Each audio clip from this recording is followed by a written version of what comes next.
வணக்கம். தேனி மாவட்டம் சின்னமனூரில் உத்தமபாளையம் கோட்டா போடி உட்கோட்ட காவல் உதவி கண்காணிப்பாளர், உத்தமபாளையம் மோட்டார் வாகன காவல் ஆய்வாளர் தலைமையில் ஆட்டோ ஓட்டுநர்களுக்கான வழிகாட்டு நெறிமுறை கூட்டம் சின்னமனூர் தனியார் மண்டபத்தில் நடைபெற்று வருகிறது. தேனி மாவட்டம் சின்னமனூரில் கடந்த 3 நாட்களுக்கு முன்பு ஆட்டோ ஓட்டுநர்கள் உண்ணாவிரதத்தில் ஈடுபட்டிருந்தார்கள்.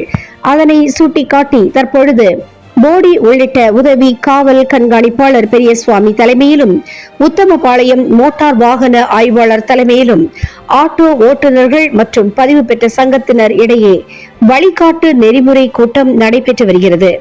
இந்த கூட்டத்தில் ஆட்டோவில் பெரியவர்களாக இருந்தால் 3 நபர்களும், சிறியவர்களாக இருந்தால் 5 நபர்களும் ஏற்றிக் கொள்ளலாம் என்றும், குறிப்பாக ஓட்டுநர் சீருடையில்தான் ஆட்டோவை இயக்க வேண்டும், தவறும் பட்சத்தில் உரிமம் ரத்து செய்யப்படும் எனவும் தெரிவித்தார். ஆட்டோ ஓட்டுநர்கள் முறையான பேட்ஜ் அணிந்திருக்க வேண்டும். கண்ட இடங்களில் ஆட்டோவை நிறுத்தி பொதுமக்களுக்கு இடையூறு அளிக்கக்கூடாது என்றும், ஆட்டோவில் மீட்டர்கள் பொருத்தப்பட்டு அதன்படி கட்டணம் வசூலிக்க வேண்டும் என்றும், சாதி ரீதியான எந்த ஒரு பிரச்சனைக்கும் ஆளாக கூடாது என்றும், சாதி ரீதியான பிரிவுகள் இருக்கக்கூடாது, ஆட்டோக்களில் சாதி ரீதியான ஸ்டிக்கரும் ஒட்டக்கூடாது என தெரிவித்தார்.